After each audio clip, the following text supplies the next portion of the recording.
বাংলাদেশে মহিলাদের ক্ষমতায়নের জন্য যিনি প্রথম পদক্ষেপ নিয়েছেন, যিনি যুগান্তকারী পদক্ষেপ নিয়েছেন, উনি হচ্ছেন আমাদের দেশের চেয়ারপারসন, সাবেক সফল প্রধানমন্ত্রী, আমাদের মাতৃতুল্য নেত্রী, দেশ নেত্রী বেগম খালেদা জিয়া।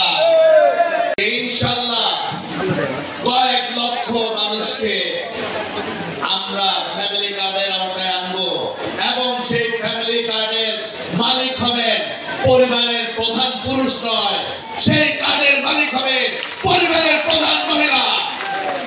আমরা মহিলা ইনসেন্টিভ বা ওমেন ইনসেন্টিভ বলে আমরা কিছু ক্ষুদ্র লোনের ব্যবস্থা করবো ইনশাআল্লাহ, এবং খুব সহজ শর্তে, যাতে ওনারা ওনাদের পরিবারের খেয়ালটা রাখতে পারে। পুরুষরা যে লোনটা নেয় অনেক সময় তারা লোন ডিফল্টার হয়, কিন্তু মহিলারা যে ক্ষুদ্র লোনগুলো নেয় তারা কিন্তু কাজ করে লাভ হোক লস হোক সেই লোনটা ফেরত দেয়। এই জন্য মহিলাদেরকে আমরা সামনে রেখে আমাদের দেশের অর্ধেক জনগোষ্ঠী যারা প্রতিনিধিত্ব করে তাদেরকে ক্ষমতায়ন করার জন্য, তাদেরকে সামনে এগিয়ে নেওয়ার জন্য বাংলাদেশ জাতীয়তাবাদী দল এবং আমাদের চেয়ারম্যান, বাংলাদেশের ভবিষ্যৎ প্রধানমন্ত্রী ইনশাআল্লাহ তারেক রহমান এর প্রচেষ্টা অব্যাহত থাকবে এবং সুদৃঢ় থাকবে। পরিচয় আমাদের দলের প্রতিষ্ঠাতা শহীদ রাষ্ট্রপতি জিয়া রহমান আমাদেরকে দিয়েছেন। সেটা কি? সেটা হচ্ছে ধর্ম, বর্ণ, গোত্র নির্বিশেষে বাংলাদেশের সীমানায় বসবাসকারী প্রতিটি মানুষের প্রথম পরিচয় হচ্ছে আমরা বাংলাদেশী। ধর্মকে পুঁজি করে ব্যবসা করে তারা রাজনীতির নোংরা চরিতার্থ করতে চেষ্টা করেছে। বিএনপি এই রাজনীতি করে না। বিএনপি বিশ্বাস করে বাংলাদেশের প্রতিটি দেশপ্রেমিক নাগরিকই বিএনপির পক্ষের শক্তি, বিএনপি ধানের শীষের পক্ষের শক্তি।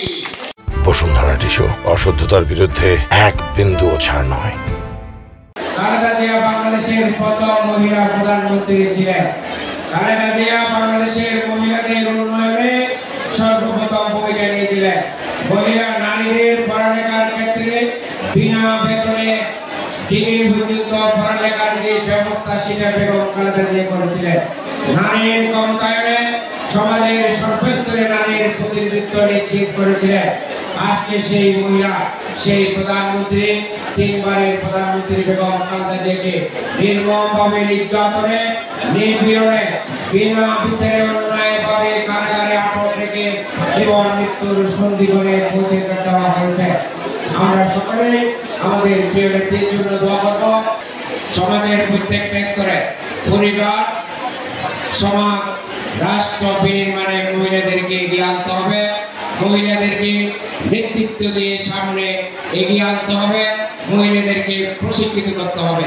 সেই লক্ষ্য নিয়ে তিনি কিছু বিশেষ কর্মকাণ্ড আগামীর জন্য নির্ধারণ করেছেন, সুনিশ্চিত করেছেন, যেগুলো আমরা আপনাদের কাছে, মহিলাদের কাছে এই লক্ষ্য বস্তুগুলা, কর্মসূচিগুলা পৌঁছে দিতে পারেন।